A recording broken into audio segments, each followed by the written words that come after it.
All right, the S4 is due for an oil change, so let's go and do that. I'm gonna move the CC out of the garage first.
Okay, so the S4 is ready for an oil change. Got it up on jack stands and the jacks, and then got everything I need here for an oil change. So 7 quarts of oil, oil filter, 36 millimeter socket for the oil filter housing, the ratchet here, T40 star bit socket to take out my old oil filter or oil drain plug, and a 6 millimeter for a new oil drain plug that came with the kit. Got this kit from ECSTuning, and of course oil drain pan and some dirty rag. So let's get this oil change started. So originally the car does come with a little plastic skid plate on the bottom, which is already off because I took it off when I did the slave cylinder replacement on the transmission, and never actually put it back on, so that's already off. And that just takes a few bolts here and there, some Allen hex bits and some star bits to take those off, and those are pretty easy too. So let's just get started on the oil change on this. Alright, so an oil change in general is pretty simple. So all you do is, of course, drain your oil through the oil pan down here. which you can see the drain balls here. This one takes, for the S4, takes, well, this one here is a T4 and I got to remove that. Good thing the new oil change kit that I bought comes with a new oil drain filter, because this, where the bit goes is already kind of messed up. So drain the oil from here. Once all the oil is drained, then you change out the oil filter, which is up top here under this oil filter cap right here. So you use a 36mm socket to open that up. Remove the old oil filter, put in a new oil filter, close it up, then put the oil in here. So when filling in the oil, I would fill in lesser than what it calls out for, and then continuously check the oil level and then fill up as needed to fulfill the minimum maximum level. Make sure everything is snug down tight. Start the car, let the car run for a little bit to lubricate the engine, and then you can double check your oil. So when I bought the car, the previous owner bought a oil dipstick for this car too, so I can also check the oil level through the dipstick or even through the MMI inside of the car. So let's get this oil change started.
All right, so it's been more than 2 minutes. Let's take a look again and see if anything changed.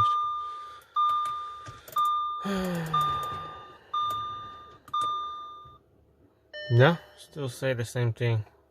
Well, in the meantime, let's reset this service interval change. So this is how you set it. Just go into your hit that car button for your MMI. Go down to service interval display, oil change, and reset oil.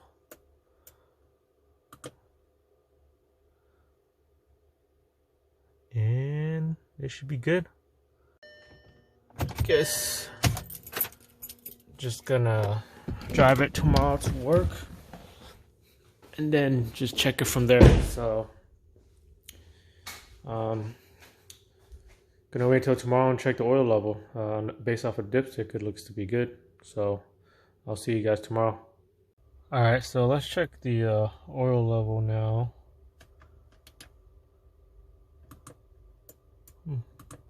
Okay, so it looks like it's good to go. Engine oil level okay, maximum. All right, just got home not too long ago, so let's double check the oil level again.